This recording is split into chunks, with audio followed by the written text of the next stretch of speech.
I don't usually use this silicone rolling pin mat very often, but the recipe calls for rolling this out to a 12-inch circle. So this has it measured out 12 inches. So the first thing I'm going to do is scoop out some flour and really flour this surface because the dough is still pretty wet and pretty sticky.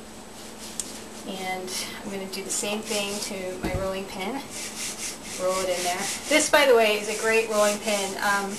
The rolling pin and the silicone mat came as a set.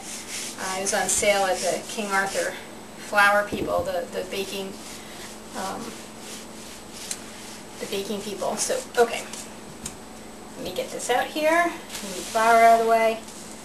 And I can feel it. It didn't get hard the way that most butter crusts do, and I'm sure that's because there's a 1/4 cup of water in it and a 1/4 cup of yogurt.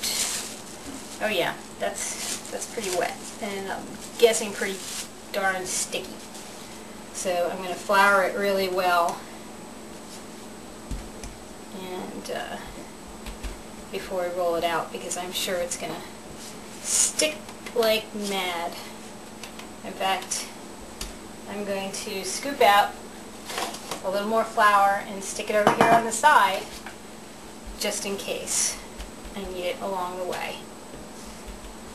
I'm going to be making another recipe a little bit later in the morning. Actually, it's 11:45 right now, so the morning's pretty much gone. Get this in the center here, and I'm just going to follow my lines, and I'm going to pick it up a lot because it's a sticky dough and we want to make sure that it's not sticking.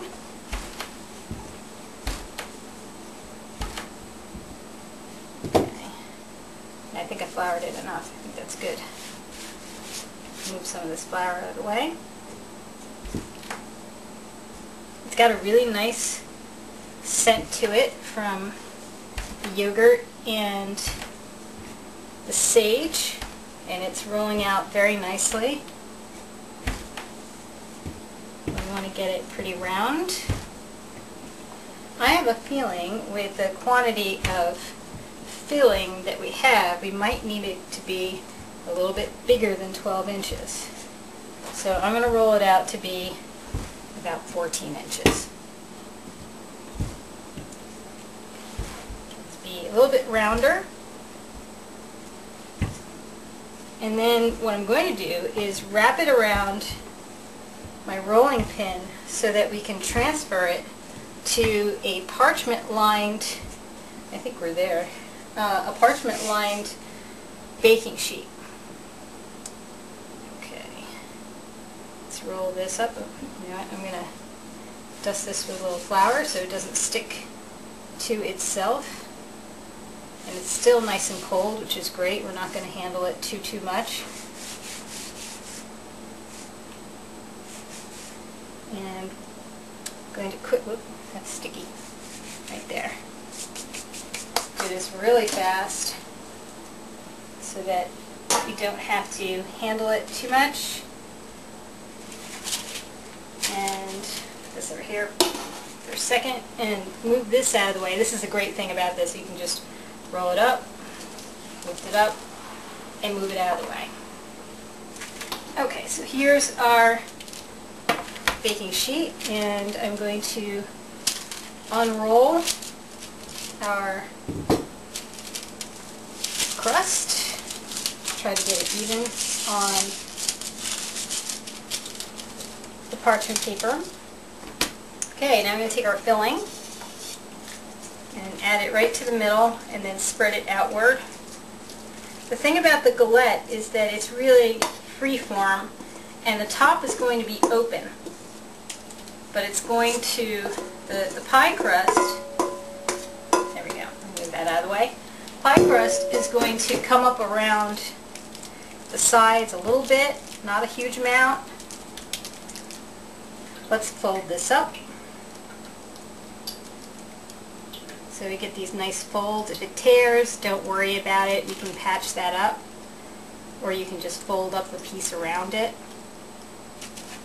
We're not going to worry too much about it. Meanwhile, the oven has been heating at 400 degrees, so it'll be nice and hot. Okay, so we have our edges all folded up like this. And it's okay if there's a little bit of tearing. We'll just make it look like we meant to do that. Alright, we'll clean that up. And now, stick it into the oven and bake it for 30 minutes. Let's get this in here.